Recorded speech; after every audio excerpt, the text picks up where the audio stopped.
Hi everyone, कैसे हो आप सब। तो चलिए आज के एक्सप्लेनेशन शुरू करते हैं। तो ये जो कहानी है ना, ये है भाग 2। इसके पहले भाग को आप ज़रूर देख लें, जो कि हमारे चैनल में ऑलरेडी एक्सप्लेन किया हुआ है,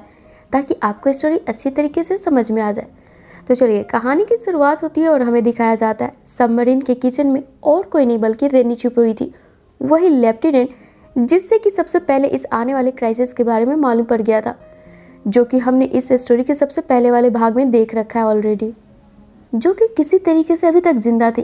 पर यहाँ इस तरीके से चोरों की तरह बिहेव करने और सब पर बंदूक तानने के जुर्म में कमांडर और ओलिविया रेनी को लॉक करवा देते हैं और फिर रेनी को टॉर्चर करने लगते हैं, ये बताने के लिए कि आखिर असल में है कौन। तब काफ़ी देर लगातार सेम क्वेश्चन पूछे जाने पर रेनी अपनी असलियत इन्हें बता देती है। साथ ही में ये भी कि चूंकि रेनी को इस क्राइसिस के बारे में सबसे पहले ही मालूम पड़ गया था, ये उसी रात सबसे छिपकर इस सबमरीन में आ गई थी, जो कि सबसे नीचे वाले कंपार्टमेंट में अभी तक छिपी हुई थी, जहां से सभी को देखा करती थी। और इसी ने पिछली रात एल्टन की खाने की चीज़ें भी चुराई थी, जिसका इल्ज़ाम एल्टन ने विक्टोरिया पर लगाया था। साथ ही रेनी को वो सब मालूम है, जो कि शायद सभी नहीं जानते, क्योंकि ये यहाँ छिप कर सभी की बातें भी सुना करती थी। जहाँ पर अब आगे रेनी ये बताती है कि ओलिविया के पिता और इन सोल्जर्स के चीफ को पहले से ये सारी चीज़ें मालूम थी। वो हमेशा किसी बाहर वाले शख्स से कांटेक्ट में थे, और साथ ही में ये जो विक्टोरिया नाम की लड़की है, वो कुछ तो है जो सबसे छिपा रही है। अब इन बातों को सुन ओलिविया और कमांडर को यकीन तो नहीं होता है, पर फिर भी ये लोग अब से विक्टोरिया पर नज़र रखने की ठान लेते हैं और विक्टोरिया अपने पिता के कमरे की तलाशी लेती है। तब इसे यहाँ पर एक डायरी मिलती है, जिसमें कि अरमान के ग्रुप्स का नाम लिखा होता है, जहाँ पर सभी के नाम कटे होते हैं और विक्टोरिया के नाम पर सर्कल बनाया हुआ होता है। वहीं दूसरी तरफ अब हमें विक्टोरिया को दिखाया जाता है, जो कि सबसे छिप कर किसी से कांटेक्ट करने की कोशिश कर रही होती है, पर सिग्नल डाउन होने की वजह से वो ऐसा नहीं कर पाती है। वहीं इधर सबमरीन पर अचानक से 2 सोल्जर्स की तबीयत खराब हो जाती है, उन्हें वोमिटिंग होने लगता है खाना खाने के बाद। तब बाकी सब इस निष्कर्ष पर पहुंचते हैं कि बस अब ये लोग कैन की पैक खाना ही खा सकते हैं। ताज़े फल और सब्जियाँ जहरीली सनरेज के कारण खराब हो चुकी है। वहीं इधर ओलिविया और कमांडर रेनी से बात कर ये डिसाइड करते हैं कि ये लोग रेनी को अपने पास ही रखेंगे, क्योंकि रेनी इनके लिए काम की चीज़ है, क्योंकि सिर्फ इसी को यहाँ पर के आर्मी बेस के कंट्रोल रूम की सारी इन्फॉर्मेशन मालूम है, जिससे हम इस प्लानेट पर अगर कोई और भी सर्वाइव कर रहा हो तो उनसे हम कांटेक्ट कर पाएंगे। वहीं दूसरी ओर अब हम बेंसन को देखते हैं, जिसने की दवाइयाँ कलेक्ट करने के क्रम में नशे की गोली खा ली थी, जिसके कारण कि बारी बारी कर इसके सभी के साथ आर्गुमेंट होते जा रहे थे, जैसे मानो धीरे धीरे कर डिप्रेशन में होते जा रहा है और इसे भी अब पिछले सोल्जर्स की तरह ही जीने की इच्छा खत्म होते जा रही है। वहीं इधर ओलिविया और कमांडर लगातार रेनी की मदद से ये पता करते हैं कि विक्टोरिया ये जो क्राइसिस है, इसे होने से पहले ही ये एक नाटो कंपनी में काम कर रही थी, ऐसा प्रोजेक्ट जो कि पानी के भीतर जियो के हैबिट्स के बारे में पता करती है। और साथ ही यहाँ पर कंट्रोल रूम में कमांडर जब यहाँ की और छानबीन करता है तो ये देखता है यहाँ पर रशियन कांटेक्ट कर रहे हैं। वहीं अब चूंकि सूर्योदय होने में सिर्फ मात्र 30 मिनट ही बचे थे, सभी वापस से सबमरीन पर चढ़ जाते हैं समुद्र के तल में छिपने के लिए। पर यहाँ पर बेंसन, जो कि काफ़ी हताश हो चुका था, वो वापस से सबमरीन पर जाने से मना कर यहीं ऊपर ही रह जाता है। अब ये बात जब तक अरमान को मालूम पड़ती है कि इसका बेस्ट फ्रेंड ऊपर ही रह गया है, अरमान ऊपर आने लगता है, जिसे कि विक्टोरिया रोक लेती है क्योंकि सुबह हो चुकी थी। अब यहाँ पर जैसे सूर्य ढलती है, ये लोग वापस से ऊपर आते हैं और अरमान भागकर अपने दोस्त बेंसन की लाश के पास आता है, जो कि सूर्य की जहरीली रोशनी के कारण मर चुका था, जिसका अंतिम संस्कार कर कर अब सभी रेनी के साथ कंट्रोल रूम में इकट्ठा होते हैं, जहाँ पर से इन्हें पता चलता है कि इनसे कुछ दूर पे ही एक माइनफील्ड में कुछ लोगों की एक्टिविटी इन्हें मिल रही है,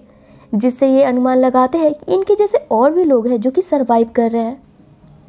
जिसके कुछ देर बाद इस बार अब हम कमांडर को देखते हैं, जो कि चीफ के कमरे में रखी उनकी डायरी को जब देख रहा होता है।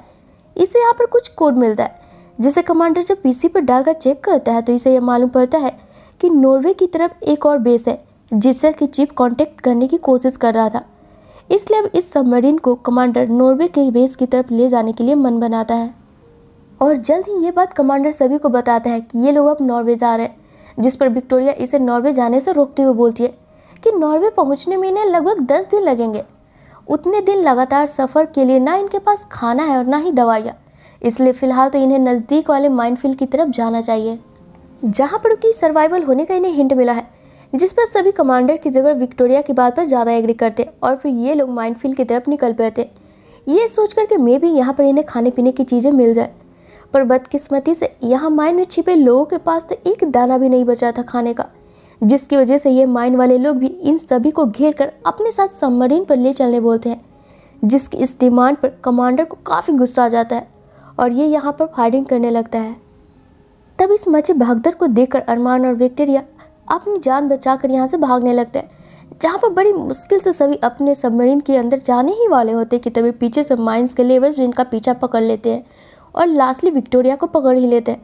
जिसे देखकर कमांडर रुकने के बजाय अभी भी लगातार फायरिंग कर इन लेवर को मार ही रहा होता है और इसी क्रम में विक्टोरिया को एक गोली लग जाती है और ये यहीं पे मर जाती है। तब तक चूंकि सूर्य उदय होने का समय भी हो चला था, सभी भागकर सबमरीन पर चढ़ जाते हैं, जहाँ सदमे में इस वक्त अरमान बेहोश होकर गिर जाता है, जिसे कि ले जाकर इसके कमरे में सुला दिया जाता है। वहीं इधर कमांडर जब वापस अपनी चीफ की डायरी से मिले कोड को डालकर चेक करता है तो ये दंग रह जाता है, क्योंकि इस इंफॉर्मेशन के मुताबिक दरअसल विक्टोरिया जिस नाटो के लिए काम कर रही थी उन्हें इस टॉक्सिक सन के बारे में पहले से ही मालूम था और ओलिविया के पिता यानी कि इस सबमरीन के चीफ जिन सोल्जर्स के साथ खास प्रोजेक्ट के लिए गए थे, दरअसल इन्हें विक्टोरिया की रक्षा के लिए ही भेजा गया था। यानी कि विक्टोरिया की टीम से इन सोल्जर्स का मिलना कोई इत्तेफाक नहीं था, बल्कि पहले से ही प्लान था। अभी कमांडर ये सारी बातें बता ही रहा होता है कि तभी अरमान को होश आ जाता है और ये बौखलाया सा बाहर कमांडर पर अटैक करने आता है विक्टोरिया को मारने के लिए, जिसे कि पकड़ कर सभी लॉक कर देते हैं ताकि ये कमांडर को कोई नुकसान ना पहुंचा सके। जिसके कुछ देर बाद यहाँ पर ओलिविया अरमान से मिलने आती है और इससे पूछती है ये कमांडर जो कह रहा है क्या वो सच है? विक्टोरिया सब पहले से ही जानती थी। जवाब में अरमान बोलता है ये सब झूठ है, ये सब कमांडर की एक साजिश है खुद को सबसे सुपीरियर प्रूव करने की। अगर यकीन ना हो तो तुम उसे मेरे पास भेजो और तुम सब छिप कर मेरी बात ही सुनना। जिसे सुनकर ओलिविया ऐसा ही करती है, कमांडर को अरमान के पास भेजती है कुछ बहाना बनाकर। जहाँ पर अब अरमान कमांडर से इधर उधर की बातें करके बोलता है बाहर का खाना सारा खत्म हो गया, पर मेरे दोस्त राना और फ्लिक्स जो कि बायोलॉजिस्ट और केमिस्ट है वो कुछ ऐसा बना सकते हैं जिससे कि हमें भोजन की ज़रूरत ना पड़े, लेकिन वे तभी वो चीज़ें बनाएंगे जब तुम एल्टन को अगली रात होने से पहले ही सबमरीन के बाहर फेंक दो। जिसे सुनकर कमांडर बड़े ही आसानी से ऐसा करने को राजी हो जाता है, ये सोचकर कि इनकी बातें तो बस इन दोनों के बीच ही सीमित रहेगी। पर वहीं हम व्यूअर्स को दिखाया जाता है कि असल में ये सारी बातें ब्रॉडकास्ट के जरिए सबमरीन पर मौजूद सभी सोल्जर्स और क्रू सुन रहे थे, जो कि अब गुस्से में कमांडर को एक कमरे में लॉक कर अरमान को आज़ाद कर देते हैं और ओलिविया को इस सबमरीन का चीफ बना दिया जाता है। जहाँ पर ओलिविया जब अपने पिता की डायरी से मिली उसी कोड को इंसर्ट करती है जो कि कमांडर ने करी थी। यहाँ पर सच में कमांडर ने विक्टोरिया के खिलाफ जो भी कुछ कहा था वो सब सच था, पर अरमान को अभी भी इस पर यकीन नहीं हो रहा था और ये ओलिविया को यहाँ स्क्रीन पर दिख रहे नंबर पर कॉल करने बोलता है ताकि इन सभी को मालूम पड़ सके कि इन सब के पीछे है कौन। जिस पर ओलिविया जब कॉल करती है, कॉल कोई और नहीं बल्कि अरमान का मिलेनियर पिता उठाता है, जिसने कि विक्टोरिया के ट्रिप को फंड करी थी। उससे भी इस क्राइसिस के बारे में पहले से ही मालूम था, जिसके लिए वो पूरी तरीके से तैयार था और इसलिए इसने जानबूझकर विक्टोरिया को अपने ट्रिप में अरमान यानी कि अपने बेटे को शामिल कर सबमरीन लेकर समुद्र के तल में जाने को कहा था ताकि अरमान की जान बच सके। और फिलहाल अरमान के पिता हिंद महासागर के किसी आइलैंड पर है जहाँ पर ये बिल्कुल सुरक्षित है और इनके पास खाने पीने की भी सारी रिसोर्सेज है, इसलिए अरमान सभी के साथ यहीं पर आ जाए। जिस पर सभी को ये सुनकर काफ़ी तसल्ली होती है कि चलो कहीं तो इन्हें रहने का ठिकाना मिला। पर अरमान अभी भी शौक में था कि इसके पिता ने इसके लिए ये सब किया, क्योंकि आज से पहले उन्हें कभी भी अरमान पर इतना प्यार नहीं आया।